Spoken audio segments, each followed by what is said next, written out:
back to Nurse Doses. All right, guys. So first, I want to say congratulations to all of the new nurse grads that has graduated this year, this new season, January. I'm so proud of my girl Katrina.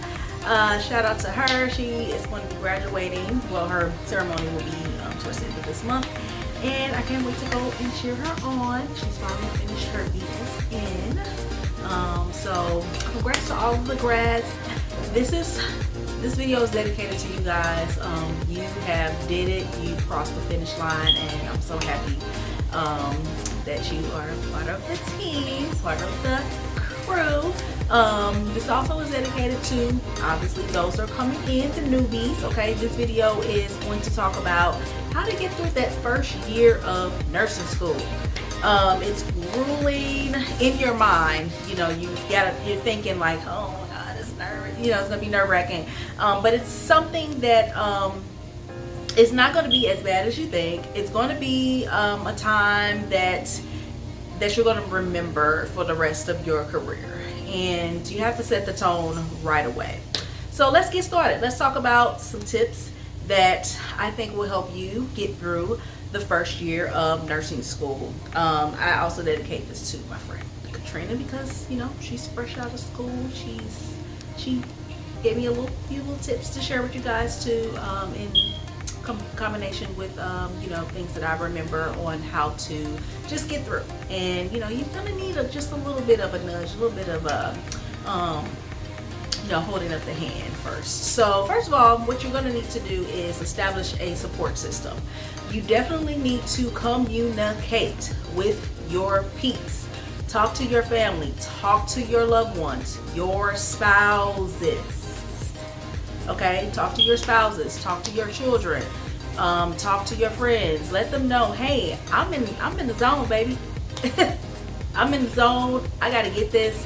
I'm going to be focused. You're going to be in a bubble. You're going to be not as available. You're not going to have a lot of time to go out. You're not going to have a lot of time to spend with family. You're not going to have a lot of time with your kids. You're not going to have a lot of time with your spouses. They need to be on board. Whoever is in your circle, whoever is going to be supporting you, that's going to be being there for you, helping taking care of your kids, helping take care of your household, being your cheerleading team. They need to know that you are going to be in sacrificial mode. Like, you're going to have less time with them, and it's very, very important to stress that with your spouses.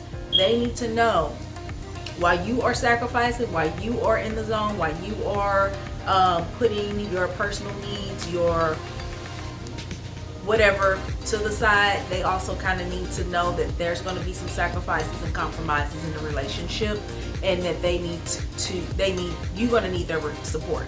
You're going to need them to be emotionally there. You're going to need them to be spiritually there. You're going to need them to be physically there, because especially if you share kids, dogs, whatever, share responsibilities in the home. Hey, I'm tired, I don't feel like doing the dishes. Hey, I gotta study. Can you handle, you know, the kids for the night, put them to bed? Hey, you know, I really, you know, gotta get up in the morning. Do you mind fixing dinner? Or do you mind fixing breakfast in the morning? Do you mind helping me commute back and forth? There's going to be times where you're not going to be at home. You're going to be in study groups. You're going to be at school. You're going to be at work. You're going to be at clinicals. You're not going to be available all the time, and it's just going to be a change for these next few years. So they need to understand that, and you need to, you know, communicate that. Now, I will tell you, they're not going to understand. They are not going to understand exactly what you're going through. They're not going to understand the depth of things, but you do the best you can to communicate. Say it with me. Communicate. Okay? You need to communicate. Hey, I'm tired. Hey, I'm sorry. Hey, please do this. Hey, don't do that. Hey, I need this. Those are the things that you have to say. People cannot read your mind. People sometimes cannot read the room. they can't read the room, you know, because if you're like me, a mom that does everything, a wife that does everything, when I say everything, like taking care of the household, doing things for the children, doing things for the family, taking care of the finances, making sure the bills are paid, things are like of that nature, you're not gonna always be able to do it, you know. So you need a helping hand, you need that support.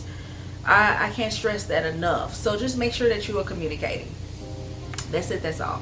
Let me get off my soapbox. Next, you're going to need to build rapport with your instructors. Once you start class, you're getting established, you got your books, you got things, your supplies, you got everything ready. You need to make sure, you know, they're always going to give you a syllabus and stuff like that, phone numbers, important emails, important things like that, to be able to communicate back and forth with your team, with your support team as far as school goes. All your instructors will notify you and let you know how to communicate with them. Make sure you build a rapport. Introduce yourself right off the bat. Just right off the bat. Let them know that you know, may reach out to them. Figure out how to reach out to them. Figure out how they prefer. Some instructors don't mind you texting them. Some instructors prefer an email. Some instructors prefer like a secure chat or something on your, you know, on your portal. It just all depends. Figure out how to communicate with them and how to best get your answers in a more swift manner, you know, in a better time frame. But you want to build a rapport, you know. Always ask questions. You always want to make sure that you understand what's going on. You always want to make sure that you communicate. Communication rules the nation, guys. I'm telling you, at home, at work, at school, you have to communicate. And if you don't understand something, feel free to ask. I mean, I was that person that I don't know, but I don't really want to, you know, say anything. I was very timid in school. I've been like that. I was like that. I'm not like that anymore, but I was like that throughout school, you know. There's no, I know it sounds cliche, but there's no dumb question. There's no, you know, don't be afraid. We're grown. So, you know, you just need to put yourself out there and make sure that you get what you need, because time is of the essence. They're not going to wait for you to come to them or wait for you. Don't think that they're going to come to you. You're going to come to them. You're going to tell them what you need. They can pick up on cues. Obviously, if you're slacking in certain things or you're not doing well in certain areas, they will reach out to you and say, hey, how can I help? You know, I had really good instructors when I first started, when I went out and did my associates. You know, I got my associates first, then I went back to get my bachelor's. So when I went to the community college, I was kind of afraid to talk to my instructors at the very beginning, but I opened up. They turned out to be really cool. They were kind of, you know, they're older ladies, but they've been in the game forever, and so they knew how to pick up on cues. They knew, like, okay, it seems like she's struggling, let me reach out. But don't wait on that. You know, you take the bull by the horns, because this is your education. This is your experience. So make sure you are building rapport with your instructors. Okay? Let them know if you need help. Next, what I'm going to say is when you are beginning to you know, start your courses, you want to get a planner. Okay? That is going to save your life. Okay? Planner. Okay? Planner. Okay, this is old. This is from 2025. I need to get me a new one. But planner, yeah, old school planner. You can do something. You can put, you know, Google Calendar, Apple Calendar, whatever it is you want to use on the computer and on your phone. But I specifically suggest that you get a handwritten planner. This is going to help you stay organized. You want to stay organized, okay? I had so much stuff going on per month. I had so much stuff. Well, this is not even right on that, but these are how my months looked. They were all full. I'm trying to keep up with everything. I'm trying to keep up with appointments. I'm trying to keep up with assignments. You know, I'm trying to keep up with things that's going on with my family. I'm trying to keep up with all things. So you want to make sure that you're on point with, you know, when things are coming up on with exams and assignments and stuff. Put those down, you know. But that's going to be important for personal and school use. Now, of course, you know, you're going to have stuff on your portal too. You're going to have reminders of assignments and stuff like that. You're going to get a notifications and stuff like that. But that's for personal use. That's for your personal reminders. So obviously, yeah, put it in your phone, put alarms on, whatever you have to do to remember and remind yourself. Now, moving on to assignments. With the virtual world, with obviously online, your instructors are going to already have everything played out, right? I remember I told you they're going to give you your syllabus. You're going to already have what your assignment's going to look like, when your exams are going to come, what their expectations are, what the grading scale looks like, those type of things, what chapters, this and that, blah, blah, blah, with your textbooks, da, da, da. But they will also going to post assignments ahead of time. Those simple little, busy kind of work, kind of assignments, introduce yourself, tell us a little bit about yourself. That's worth certain points. Or, start some type of discussion or something like that. Those are worth points. Doing quick little quizzes and stuff like that. Those are worth points. The ones that are posted on ahead of time, like weeks in advance, go ahead and get those out the way. You don't want to get flustered when the big things come up, when the beef, when the grit and all those heavy assignments come up that's going to take up most of your time. You want to get those things that only takes about 10 minutes, 15 minutes, 20 minutes, 5 minutes, whatever to do. You want to get those already out the way. I don't care if they're due a month away from now. Get it done. If it's something that can be done and you don't need a lot of prep time, get those done and out the way. Because first of all, those are points that you're going to need. Every point counts, okay, when it comes to balancing and your end pointage or your end scores or whatever towards the end of each semester. Those matter. You want to get all the points that you need. So finish those quick little assignments, knock those out the park. That first week, look ahead, look at your assignments, look at the chapters that you need to go over. Look at what things that are needed to complete the first whatever weeks or whatever. Start getting in mind of, hey, this is what I need to start doing. Write these things down. Put those things in your planner so that you can stay on top of it. It's always good to be on top of things so that you don't fall behind. And when it's time for lectures, record them. Record. There is no reason to not record things on your phone. Back in the day, I was using a actual tape recorder. We didn't really have, like savvy cell phones, like iPhones and stuff like that. Smartphones. We didn't have smartphones back when I was in school. But record the lectures. Yes, you can write notes. Okay, writing notes is a good thing, but sometimes you get instructors that just talk so dang on fast, and then some of them may have accents, thick accents. Some of them may give you little hints. I had quite a few instructors that were a little savvy, and they would, change their voice a little bit or whisper a little bit, like when they're going through their slides, and they'll say, please pay attention to slide 1 through 2. This is a nugget. They'll give you clues sometimes, the good ones, the ones that really, really care, and they know that you can use a little bit of a little extra something. They're going to say, highlight this. Remember this. This will come up again. This may be on an exam. Pay attention to those. Now, sometimes you may not catch it in real time, but if you record your lecture, you can always go back and hear, oh, shoot, she did say chapter, blah, blah, blah, blah, blah. That is something I need to go back to. That is something I need to highlight. Highlight your slides. Do everything that you do usually when you're studying, but this is very, very important to record your lectures, okay? Make sure that you have enough, footage. Make sure you have enough battery juice, whatever it is that you need to do to record. I used to take my laptop and record. Whatever it takes. Make sure you record your lectures. It's very good to listen back, put your earbuds in when it's time to, when you're riding in the car, you can listen back to it. The audio, visual, memory thing, it works together. Listening and visualizing, those things work together. When you hear it back, you see it back, you remember it better.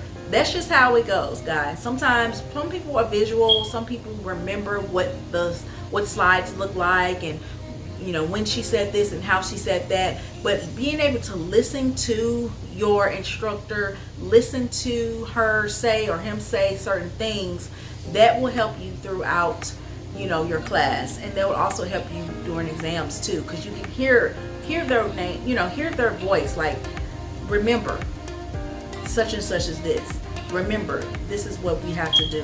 In order to get to A to B, you have to get through C and D, and you're gonna have certain nuggets that you're just gonna pick up. You're gonna be like, oh yeah, I remember she said this. So that's what you definitely need to do. Take your lectures. Next, we're going to make sure that you have a study partner or a study group. Okay, make sure you have a study group. You need to team up with some peers. Make sure that you are studying with your team. There are going to be times where you are a little bit weaker in certain subjects, and then your peers are going to be a little bit stronger in certain subjects. You're going to be stronger in certain subjects. They're going to be a little weaker. You play off each other. You learn from each other by regurgitating what you've learned, by going over notes, by listening to lectures together, by comparing notes, by reading together, discussing things together. One thing that I noticed with myself when it came to studying is I would talk things out to myself. If you can't explain it, you don't know it. You have to explain it. You have to be able to express what it is that you know. Sometimes things are visual, and you can say, "Oh yeah, I know what that looks like," or "I remember what that's supposed to be." But if you can't explain certain processes, like A&P, the heart chambers, how the body circulates the blood, and this and that, you can't explain the processes of certain things, then you really don't know it. So that's one key to studying and trying to basically ingest these or digest these topics, digest these different discussions, and then regurgitate it. So you're gonna mess up. There's gonna be things that's gonna be not always understood. There's gonna be some murkiness, but when in doubt, always go to your instructor and get clarity. You'll always get clarity when you reach out. So anyway, two heads are better than one. That's basically why I say make sure you team up with some peers. Everybody's willing. Everybody's like, they're ready to grab and ready to kind of talk and discuss things, because you're excited. You got so much knowledge. You're ready to start getting in there. It's going to be a lot of things to grasp on, but really the first year is pretty not too intense. First year is not really too intense as far as subject matters. You're going through simple stuff. If you haven't been in nursing school or haven't been in the medical field before, I wasn't. Haven't been in the medical field before. You haven't had any type of medical training like CNA or tech or anything like that. Really, this base is going to be tech work. That's what I remember. My first semester, first year is going to be like a lot of hands-on, mechanical stuff, ADLs. Stuff like that, things to look out for, symptom-wise, those type of things. So it's not going to be too intense, but you want to make sure you start to build a good foundation, so when you do further into the program, you'll kind of be smooth sailing because you have a well-oiled machine. Okay, so it will be some tweaks here and there as you progress, because your mind has to adjust to thinking like a nurse. You're not a tech anymore. You're not a CNA anymore. You're not an LPN anymore. This is just talking about going to, becoming a registered nurse. Things have to click, and it will click, eventually. So just letting you know that always be available. Try to be available to your peers, and I believe that most of your peers will be available to you. So just teamwork, guys. Work together. This is the fun part. This is the exciting part, to try to just share this experience. I do have memories of sharing with my peers. I do have, fond memories of some of my classmates, and you know, we would have fun, but it would be times when we were ready to cry, and you know, we would have times when we lean on each other. We're stressed, we have things going on, we're, you know, at things at home. You know, we kind of got to lean on each other. There's been times where, you know, I didn't have a license, I didn't drive, but it was a lot of my team members that I relied on to, you know, I would catch a ride with them sometimes. It would be more of a rideshare type of thing where, you know, they would pick me up and drop me off, and of course, you know, I gave them gas money and stuff, but we would study together. It was just a team effort. So just make sure that you are open to those things. You can't do it by yourself. I'm just letting you know. You can also use your family too, you know, especially if you do have some family members who are in the medical field who are nurses. You know, reach out to them too. Make sure that, you know, it's known that this is what you're doing, and I'm sure they'll be willing to help you too. So next, we're going to talk about make sure that you're on time with your assignments. You know, that goes back to completing like simple assignments early, but even with just big assignments, papers and stuff like that, make sure you're on time. I mean, you don't want to be waiting till the very last minute. I mean, we all do it. I'm a procrastinator. I'm a procrastinator too, but just try to stay focused as much as you can. Try to get things done, because it's the worst feeling waiting to the very last minute. And if you don't make a deadline, they're big on deadlines, guys. If you don't make your deadline, just, you know, you're devastated. You're devastated, and you don't get the credit, and you don't get the points, you know, and that could really be detrimental to your grades. So, in your GPA and blah, blah, blah, blah, blah. So you want to make sure you're on time with your assignments. Make sure you stay on top of it. And you know, you get reminders, like I said, notifications and stuff like that. And then, you know, before exams, have some good sleep hygiene. This is some things that we're going to be teaching our patients, to have good sleep hygiene, to be able to be prepared for what's coming next, which is exams and big things that are coming. So make sure you're getting good rest before the big exam. Make sure that you are taking care of yourself the best way you can. Make sure you are giving yourself a sufficient enough time to sleep. You know, I can't tell you how many hours to sleep, because guess what? You're going to be sleep deprived a little bit, okay? You're going to be a little sleep deprived. I can't promise you're going to get 8 to 10 hours. I can't promise you that. I would say at least 6. Try to get 6 to 8. Try to get 6 to 8. That's going to help the brain connect. You know, you had a long study night. Your brain needs to download all of that. You know, cramming is not key all the time. You can't cram. Give yourself time to be able to process everything that you've learned, and when it's time for the exam, you'll be able to regurgitate, and you'll be able to, you know, pull that back and reflect on everything. So give yourself time, and then make sure you eat a good breakfast, or at least give yourself time to get some energy before your exam. Eat some more eggs, eat some protein. Make sure you're hydrated. Trust me, when it's time for those exams, you don't want to be wasted. You don't want to be depleted. You want to be rejuvenated. You want to have the energy. Give that brain, give your brain some fuel. Trust me, it's not going to work if you cram and then you're depleted the next day, and then you go and take that exam. You're not going to remember anything, okay? So just remember, always try to give yourself good timing to take care of yourself. Self-care is very, very, very, very, very important. You're not going to get through it if you don't take care of yourself. There will be times where you'll have breaks. You know, you'll have holiday breaks. You have summer breaks. It depends on what school you're going to. Take time to be with family, because of course they're going to be deprived and they're going to want your attention. So by all means, give them the attention that they need, you know, because, you know, they didn't technically ask for this, so, you know, you do kind of owe them. When you have time, make sure you do what you have to do and be there for them, and take some time for yourself. Do something that's relaxing. Go for a walk. Zone out sometimes. You know, you don't want to just be, you want to be in the zone, but you don't want to be stuck, you know, on, I gotta study, I gotta do this, I gotta do that. You know, you don't want to be stuck on it. Take a break sometimes, walk away, you know, breathe, rehydrate, rejuvenate yourself, get a massage, do something fun. Okay, every now and then do something fun. You have to give yourself that break. You can't just, trust me, you're going to be broken, okay, if you don't give yourself a break.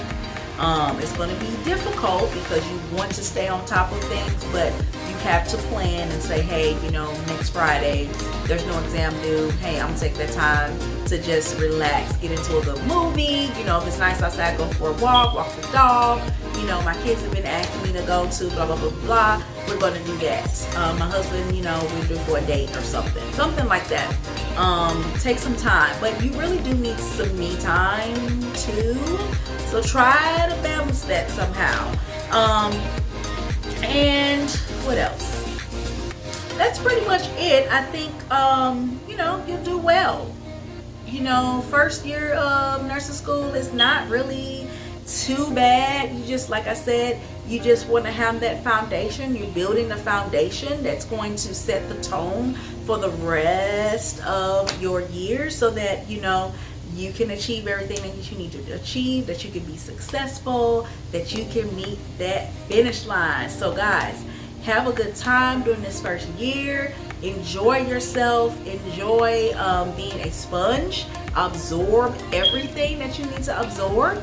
Just know that you're not going to, you know, you're not going to understand everything off the bat, and it's fine. You know, especially if you're jumping into this, you know, and like I said, you don't have any type of background, that's fine. You'll get it. It'll click.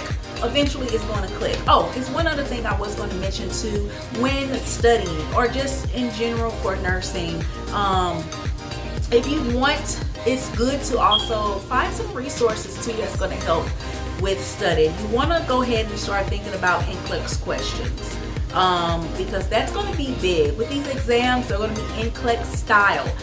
From the bat, they're going to be trying to teach you how to think as a nurse. And with these NCLEX questions, obviously after you graduate, you got to take NCLEX. That's the state board exam to become registered as a nurse.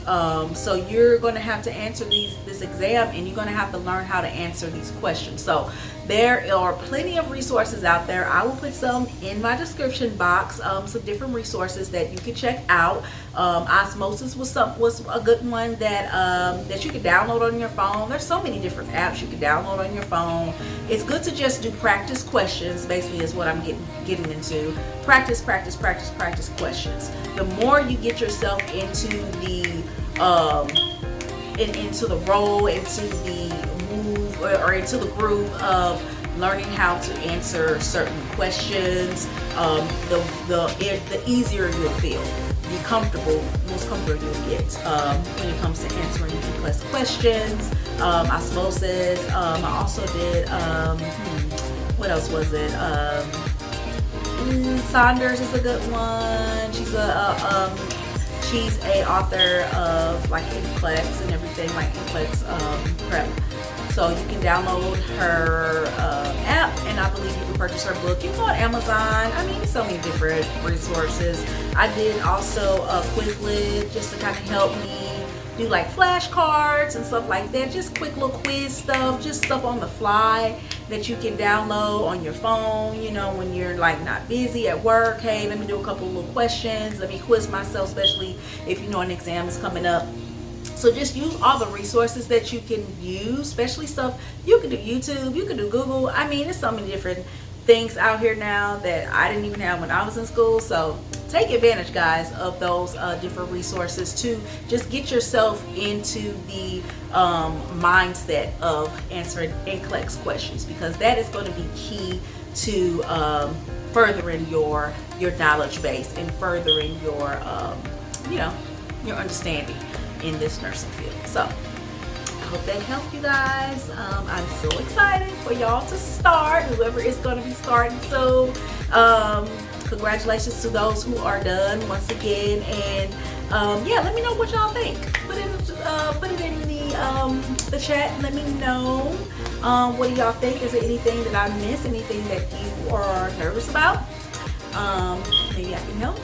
All right, so just make sure you like, comment, and subscribe. Hit the notification bell too, guys. For my subbies, the ones who are subscribed, hit the notification button so that you will be notified when I do upload a new video. So I will see you guys next time. Bye bye. Ta-ta.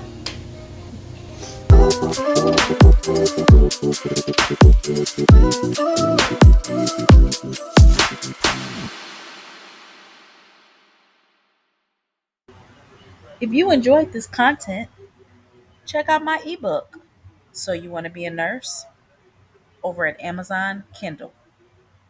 Here's the link. Ta ta.